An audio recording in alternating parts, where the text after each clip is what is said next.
இன்று நாம் கேட்கும் வரத்தை நமக்கு நல்கும் வர சதுர்த்தி நன்னாள். எப்படி நம்முடைய கஷ்டங்கள் தேய வேண்டும் என்று நினைத்து சங்கடஹர சதுர்த்தி என்று விரதம் இருந்து விநாயகரை வழிபடுகிறோமோ, அப்படி நாம் கேட்கும் வரத்தை பெற வேண்டும் என்றால் அதற்கு வர சதுர்த்தியில் விநாயகப் பெருமானை தரிசனம் செய்ய வேண்டும், அவரை ஸ்தோத்திரம் செய்ய வேண்டும் என்பதாக சாஸ்திரங்கள் கூறுகின்றன. அப்படி இன்றைய காலகட்டத்தில் அனைவருக்கும் இருக்கக்கூடிய முக்கியமான ஒரு பிரச்சனை கடன் பிரச்சனை. அந்த கடன் பிரச்சனை அனைத்தும் தீர இன்றைய தினம் நாம் கேட்க வேண்டிய பாராயணம் செய்ய வேண்டிய ரிண ஹர்த்ரு கணேச ஸ்தோத்திரத்தையும் ரிண விமோச்சன கணபதி ஸ்தோத்திரத்தையும் தான் இந்த பதிவுல தெளிவா பாராயணமானது செய்ய போறோம். இந்த ஸ்தோத்திரத்தினுடைய பலஸ்ருதி என்ன அப்படின்னா, முதல் ஸ்தோத்திரம் ரிண விமோச்சன கணபதி ஸ்தோத்திரம். இந்த ஸ்தோத்திரத்தை மனமுருகி ஒரு முறை பாராயணம் செய்தாலோ கேட்டாலோ எப்பேற்பட்ட கடும் கடனாக இருந்தாலும் அதிலிருந்து விமோச்சனம் கிடைக்க பெறலாம். மேலும் அடுத்ததாக இருக்கக்கூடிய ஸ்தோத்திரம் ரிண ஹர்த்ரு கணேச ஸ்தோத்திரம்.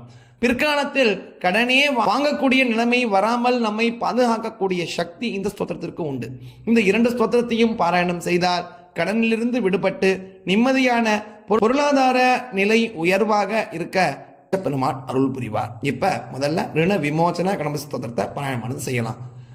ऋण विमोचन गणपति स्तोत्रम् स्मरामि देव देवेशं वक्रतुण्डं महाबलम् षडक्षरं कृपा सिन्धुं नमामि ऋणमुक्तये एकाक्षरं ह्येकदन्तम् एकं ब्रह्म सनातनम् एकमेवाद्वितीयं च नमामि ऋणमुक्तये महागणपतिं देवं महासत्वं मगाबलं महाविघ्नहरं शम्भो नमामि ऋणमुक्तये कृष्णाम्बरं कृष्णवर्णं कृष्णगन्धानुलेपनं कृष्णसर्पोपवीतं च नमामि ऋणमुक्तये रक्ताम्बरं रक्तवर्णं रक्तगन्धानुलेपनं रक्तपुष्पप्रियं देवं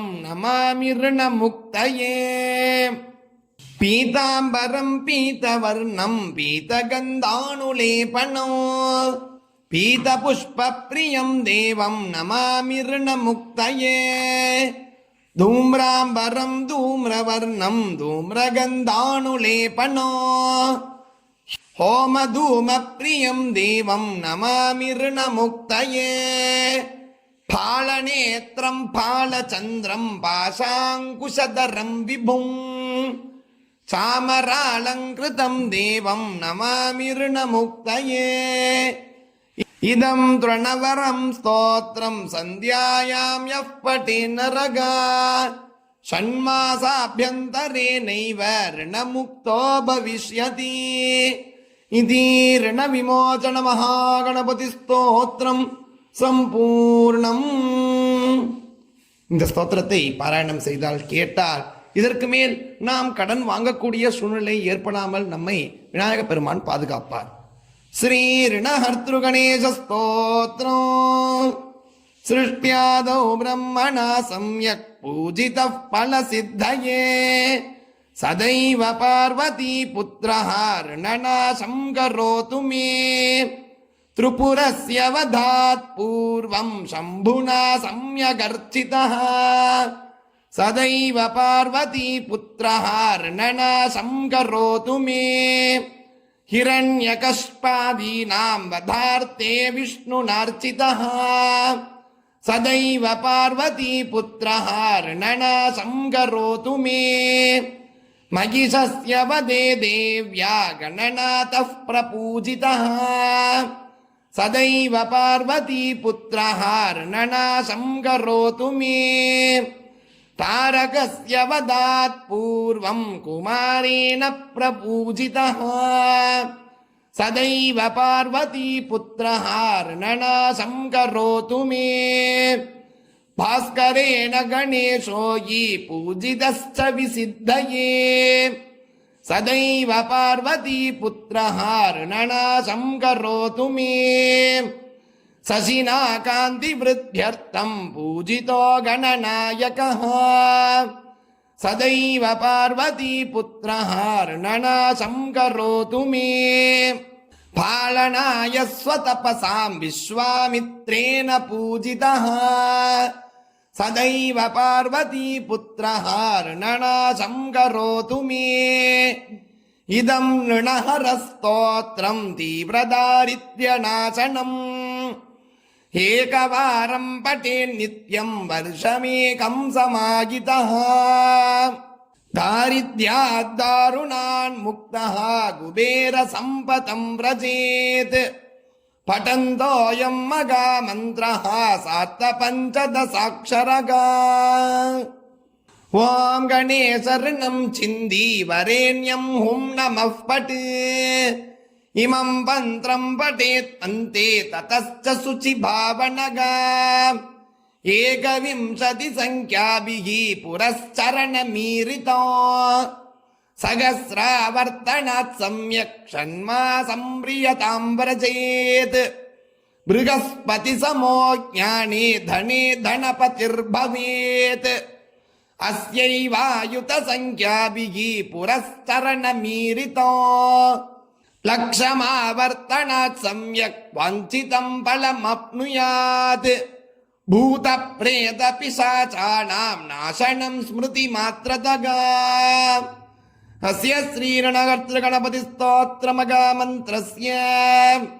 सदाशिव ऋषिः अनुष्टुप् छन्दगा श्रीगणकर्तृगणपतिर्देवता ग्लौं बीजं गः शक्तिः गं कीलकं मम सकलऋणनाशने जपे विनियोगः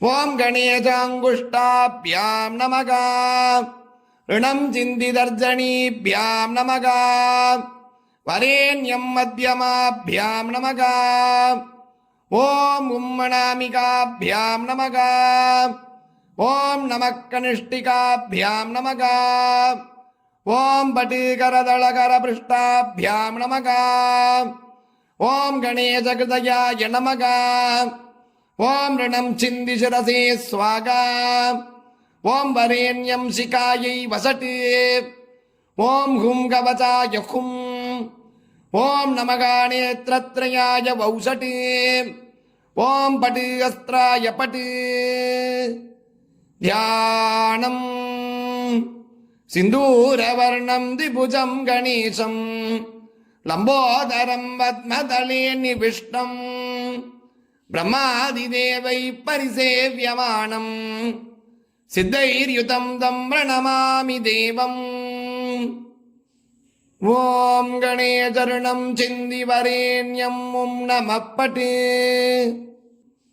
ॐ गणेशर्णं छिन्दिवरेण्यं ॐ नमः पठे ॐ गणेशर्णं छिन्दिवरेण्यं ॐ नमः पठे ॐ गणेशर्णं छिन्दिवरेण्यं ॐ नमः पठे ॐ गणेशर्णं छिन्दिवरेण्यं ॐ नमः पठे ॐ गणेशर्णं छिन्दिवरेण्यं ॐ नमः पठे ॐ गणेशर्णं छिन्दिवरेण्यं ॐ नमः पठे ॐ गणेशर्णं छिन्दिवरेण्यं ॐ नमः पठे ॐ गणेशर्णं छिन्दिवरेण्यं ॐ नमः पठे ॐ गणेशर्णं छिन्दिवरेण्यं ॐ नमः पठे ॐ गणेशर्णं छिन्दिवरेण्यं ॐ नमः पठे ॐ गणेशर्णं छिन्दिवरेण्यं ॐ नमः पठे ॐ गणेशर्णं छिन्दिवरेण्यं ॐ नमः पठे ॐ गणेशर्णं छिन्दिवरेण्यं ॐ नमः पठे ॐ गणेशर्णं छिन्दिवरेण्यं ॐ नमः पठे ॐ गणेशर्णं छिन्दिवरेण्यं ॐ नमः पठे ॐ गणेशर्णं छिन्दिवरेण्यं ॐ नमः पठे ஓம் கணேசரணம் சிந்தி வரேண்யம் உம் நமப்பட்டு. ஓம் கணேசரணம் சிந்தி வரேண்யம் உம் நமப்பட்டு. ஓம் கணேசரணம் சிந்தி வரேண்யம் உம் நமப்பட்டு. ஓம் கணேசரணம் சிந்தி வரேண்யம் உம் நமப்பட்டு என்று இந்த ஸ்தோத்திரத்தை ஒரு முறை கேட்டுவிட்டு இந்த மந்திரத்தை 21 முறை கூற வேண்டும் என்பதாக இந்த ஸ்தோத்திரத்திலேயே கூறியுள்ளது. அதன் காரணமாகத்தான் ஸ்தோத்திரத்தை ஒரு முறையும் இந்த மந்திரத்தை 21 முறையும் நம்ம பாராயணம் செஞ்சிருக்கோம். முடிந்தவர்கள் இந்த மந்திரத்தை மட்டுமாவது தினமும் கூறி வந்தால் எப்பேற்பட்ட கடும் கடனும் தீர்க்கக்கூடிய சக்தி இந்த மந்திரத்திற்கு உண்டு என்பதாக இதனுடைய பலஸ்ருதி. தெரியாத பேருக்கு பகிருங்கள், அவர்களும் பயனட்டும் கூறி நாளைக்கு சந்திக்கலாம். ஜெய ஜெயசங்கர, ஹர ஹர சங்கர, மகாபிரிவா போற்றி.